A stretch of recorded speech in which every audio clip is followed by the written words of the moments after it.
தமிழ் சினிமாவில் 100 கோடிக்கும் சம்பளம் வாங்கும் உச்ச நடிகராக இருக்கும் தளபதி அரசியலுக்காக எடுத்துள்ள முடிவுதான் இவர் மீதான மதிப்பையும் மரியாதையையும் கூட்டியுள்ளது.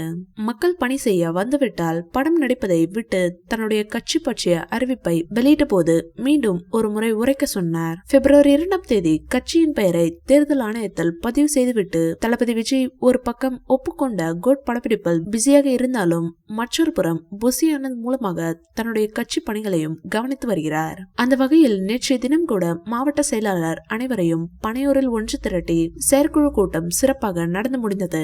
வீடியோ கான்பரன்ஸ் மூலம் தன்னுடைய கருத்தை உறுப்பினர்களிடம் பகிர்ந்து கொண்டார். பொதுமக்கள் கோவப்பட்டால் கூட அதனை புன் சிரிப்பு மூலம்தான் அவர்களை சமாதானம் செய்ய முயற்சி செய்ய வேண்டும். கடைக்கோடி மக்களுக்கும் கட்சியை தெரியப்படுத்துவதற்கான முயற்சிகளை மேற்கொள்ள வேண்டும் என உத்வேகப்படுத்தியுள்ளார். எனவே சினிமாவை மிஞ்சும் அரசியலாக தளபதியின் அரசியல் இருக்குமோ என்கிற எதிர்பார்ப்பு நிலவி வருகிறது. தமிழக வெற்றி கழகத்தின் மாநாடு இன்னும் சில தினங்களில் நடக்க இருக்கிறது.